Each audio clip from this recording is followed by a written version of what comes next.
message is a simple one. It's all about being 100% accountable in your life. It's simple, but I find that 99% of people fail to comprehend it. Let me tell you, if you adopt this winning behavior, you can catapult your personal career and business success.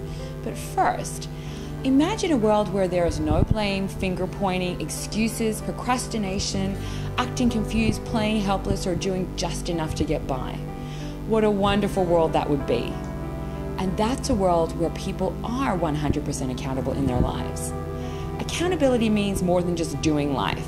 It's an obligation to make things better, to pursue excellence, and create ways that further your desires, purpose, and happiness.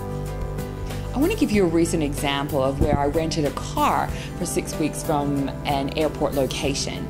And after a few weeks, it was sort of making a funny noise. And I thought, you know what, I really don't want to be driving this unsafe car for another 4 weeks. So I made a phone call and decided that I would take the car back, and I took the 20 minutes drive there to return it and get a new vehicle. And as I was checking it in, I said to the attendant and to the valet, I'm returning this car because it's actually got something wrong with it.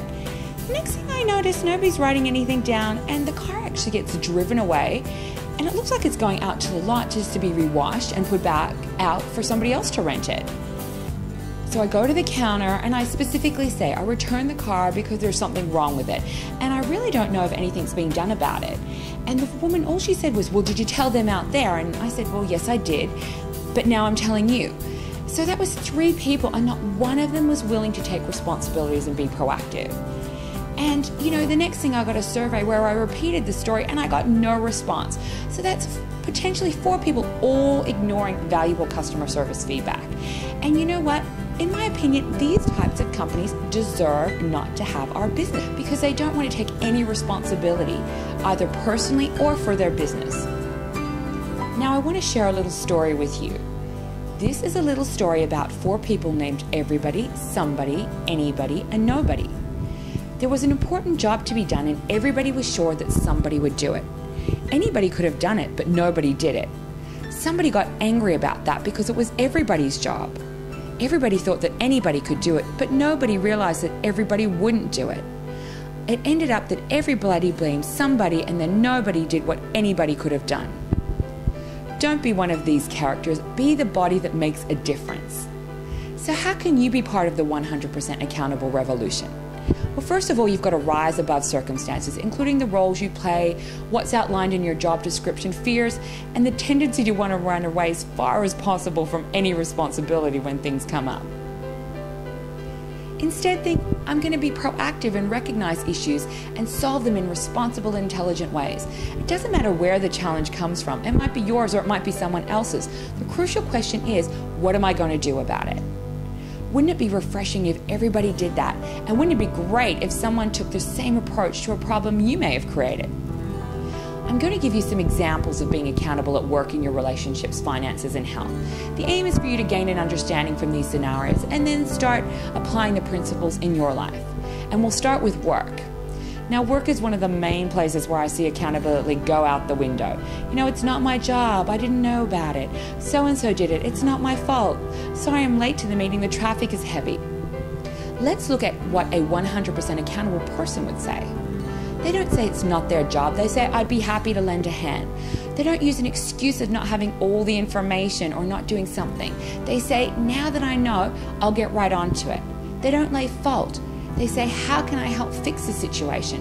And they don't blame the traffic. Maybe they just acknowledge that they didn't leave enough time when they were planning their travel. What a totally different culture that would be. There'd be a pleasure to work with and a pleasure to deal with. And as a customer, you'd want to give them their money, and they deserve it. And speaking of money, I want to talk about our finances. Everyone is jumping on this whole financial crisis bandwagon. I don't have money because of the economy, they're saying, which is a great excuse, but is it true? You'll find they probably didn't have the money when the times were great either, and now they're just using a really well-publicized excuse. A 100% accountable person may acknowledge that there is an economic challenge, but they will make a list of all the things they can do to turn their financial situation around, instead of a list of all the doom and gloom excuses of why they are stuck in the situation and broke. Do you see the difference? Neither are sticking their head in the sand about the economic climate, but one is staying stuck and the other digging themselves out with a huge shovel. So let's move on to health. And I'll ask you, do you have a little more body flab than you'd like? Do you wake up some mornings cursing your hangover? Or maybe you blame the broken down elevator when you're puffing your way up the stairs. The 100% accountable person knows that there is only one person that is always at the scene of the crime, and that's you. The extra weight, the hangover, the shortness of breath may all be a result of not taking responsibility for some psychological issues or other aspects of your life which are causing you to overeat, overdrink, or be inactive. You know, sometimes it's just too overwhelming to be 100% responsible, but you can take a small step towards it, and then the more you do, the more it grows. So finally, we're going to look at relationships. And in this example, we teach others how to be accountable too. I know a husband and wife where if anything goes wrong in the husband's life, he immediately blames the wife. From not remembering where he filed paperwork or put his socks, to not listening what people say to him and then blaming her for not explaining it to him properly. In this case, the wife needs to be accountable and letting him know that he needs to be accountable for his life and not blame others. Because being accountable isn't about being the person everyone dumps responsibility on. Plus, as we learn and develop our own accountability, we are doing a service to society by lovingly teaching others to be accountable too.